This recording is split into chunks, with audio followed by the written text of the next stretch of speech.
So let's talk all about cavalry. We're gonna do a full guide on cavalry, on everything you need to know about cavalry, the commanders, the equipment, the armaments. Let's go. First and foremost, cavalry is the fastest troop type. It has the most march speed in the game of all troop types. So if you have cavalry marches, they will always overtake your other marches. As you can see here, my Arthur in the back is overtaking all these marches. And that's also why when you set up your presets for fighting and you have your fighting marches, cavalry should be the last one, because when you march somewhere, you put your fast march last, so all your marches can arrive at about the same time.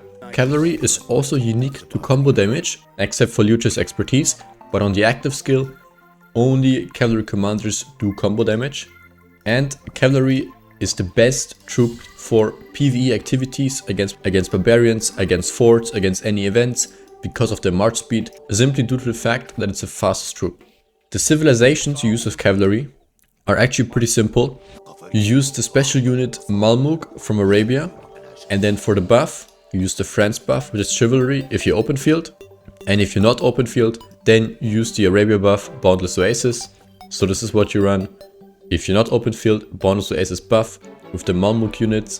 And if you are open field, you run chivalry for the healing speed with still the Malmuk units for the best stats.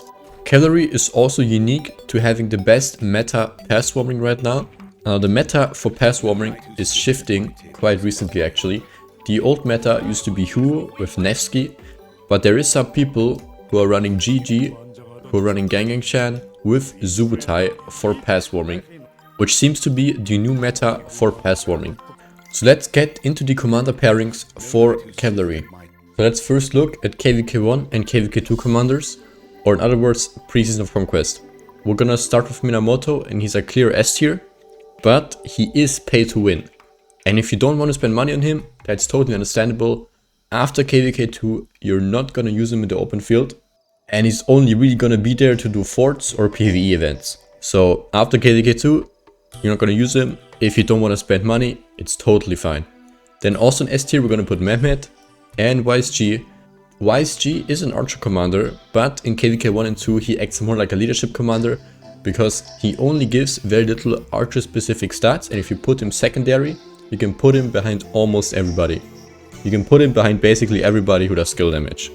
Same goes for Mehmet. He's a slightly weaker version of YSG basically, but essentially does the same thing as a secondary. Double C is also usable on the field, and he is great for barbarians. If you buy him from the daily bundle early on, you will probably swap this commander in a swap event. So I'm gonna put him in the A tier because he is slightly worse than these commanders. He is single target and his damage factor is lower than Minamoto's. Baibars is a great epic choice. You can run him as a secondary to Minamoto for example, or you can run Baibar Mehmet. And then for the two commanders you get in Kvk2, I wouldn't put gold heads in either of them unless you're a really high spender. But from the firepower, Saladin is S tier and Bertrand is A tier. But again, I wouldn't put gold heads to them. You can get Bertrand and Saladin I think from the daily bundle if you are a spender. I mean, if you are a spender, you're gonna buy them in the daily. If you are a Cav main, you probably shouldn't put gold heads into either of them unless you are a really high spender. Now coming to the tier list for Kvk3 and beyond, you can already see that I only have one skill damage commander here, and that's because the future of cavalry is combo damage.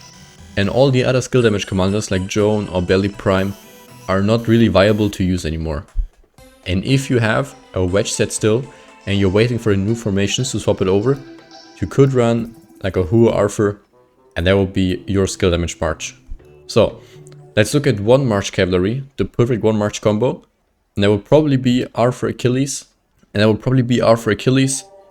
if you only have a wedge set, if you only have one wedge set, which is quite weird to be honest, but then it will be Huo Arthur, the perfect one march combo. Then if you have one combo and one wedge set for cavalry, you'd put GG with Achilles and then Huo with Arthur. And you can substitute this GG with Attila. You could run Attila Achilles, and this is for more of a brawler setup. And if you want more of a kiter setup, then you run GG Achilles. And the question whether you should put GG primary or Achilles primary, I believe this comes down to one thing, and that's your skill level.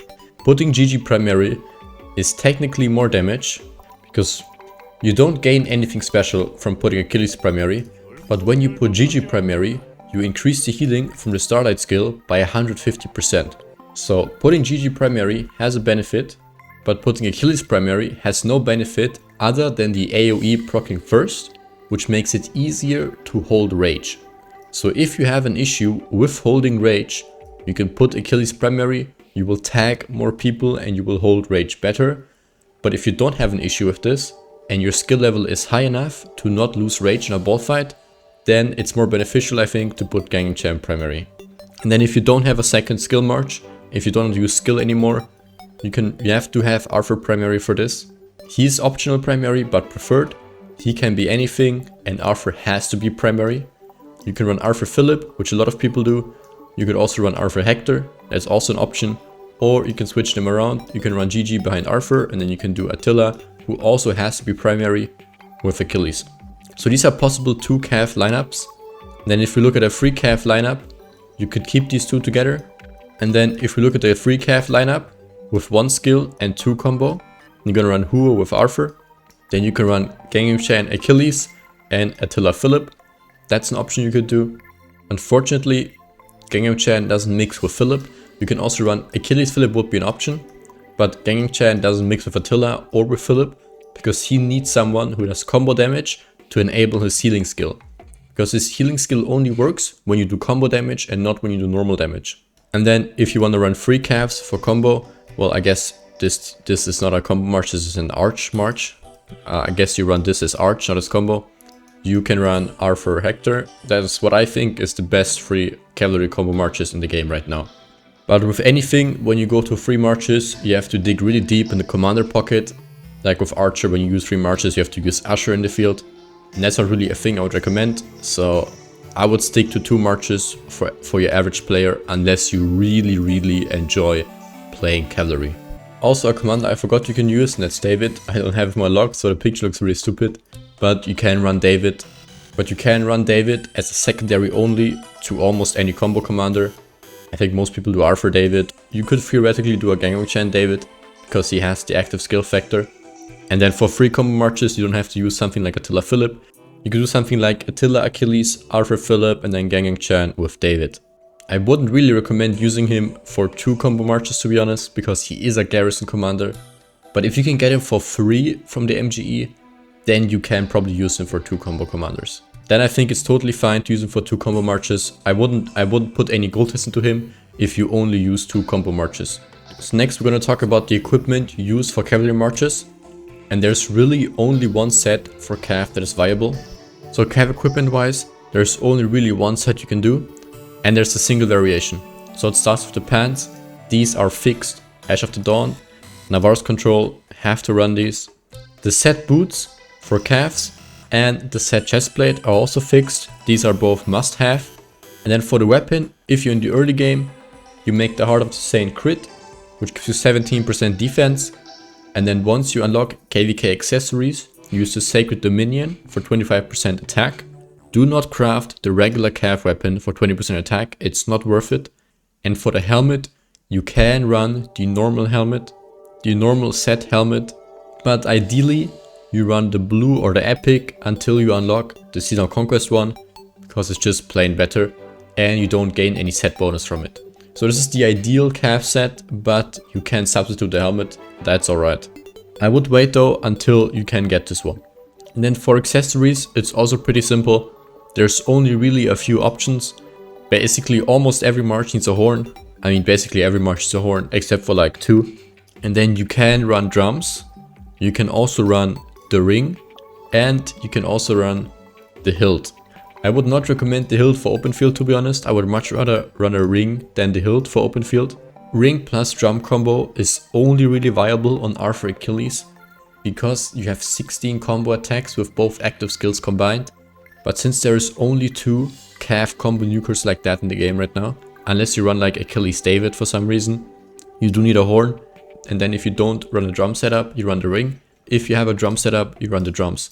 Drums actually get the most value on combo marches, and I'm gonna show you later why they get the most value on combo marches. If you're in the early game, Silent Trial is also a great choice because it also gets the most value from combo marches.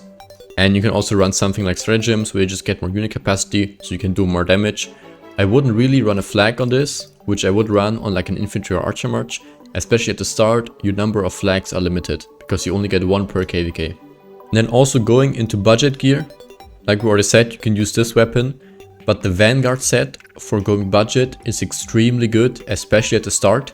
And then the blue helmet is also really good because with a crit, it's like the epic helmet without a crit, just from raw stats wise, even though the epic helmet gives attack and the blue helmet gives defense. And for the chest plate, the gloves and the boots, you can also run the epics until you get the legendaries. So this is what I would consider a budget setup for cavalry, and then you replace the pants, next you replace the weapon, and then you work your way towards the legendaries. And I would do the pants last because the pants give health. I would start with the chest plate and the boots, so you can get your 2-set bonus in early, and then next to the gloves, then do the pants, and then if you have the sock accessories, you replace those when you get them. So yeah, that will be my guide for cavalry equipment. Let's next take a look at the cavalry armaments. So there's only really 2 viable formations you can run. There's the Delta formation that you run for basically every march except for one, and that's a march of Attila.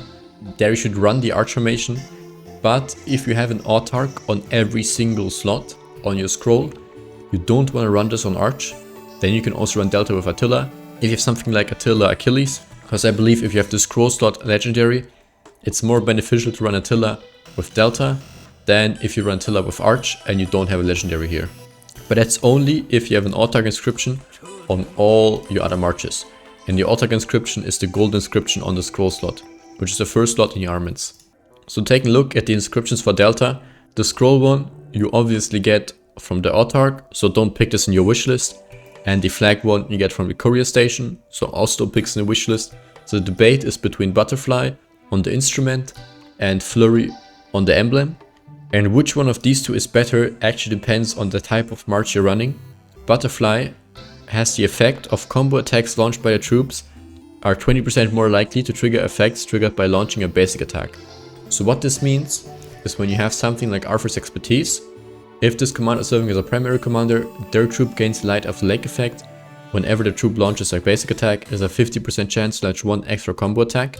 So this 50% chance with Butterfly will be a 70% chance. And Arthur has another insta-proc.